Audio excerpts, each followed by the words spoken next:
Hey, good morning, CCA Intermediate Algebra students. Today's Khan Academy, oh, wow, I think you're starting to enjoy this functions unit. Even though everything comes in a function form, which is a little different for you, I think you're starting to understand, wow, this is actually pretty easy stuff that we're doing. It really is. So let's get started. This one's not very difficult. This one wants to know, what is the input?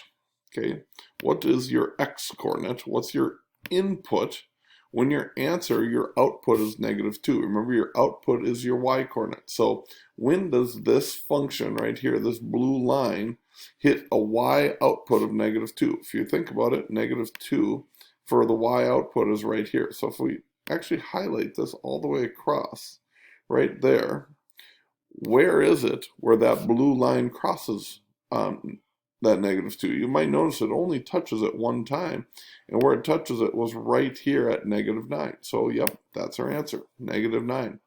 Yeah, those type are just that easy. Okay, but there's one other type. Let's go through that. Maybe this one's more difficult. Not really, but we'll go through and we'll see just how difficult this is for you. Okay, this one says, select all the input values for when the f of x equals 6. So when it hits 6. So we want to just list all the x values when the blue line crosses +6.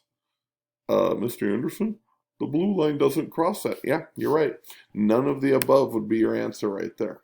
Okay, if it had, let's say that instead of saying the f of x equals 6, let's say instead it had said, what if when the f of x equals 2, then you would have gone, oh, it hits that point at twice, at 2 and at 6. So you would have selected the answers 6 and 2, if that's what it had said. But it didn't, so we're done. Hey, that's all there is to it. It is just that easy, guys. You'll be done in a heartbeat. Have a great day.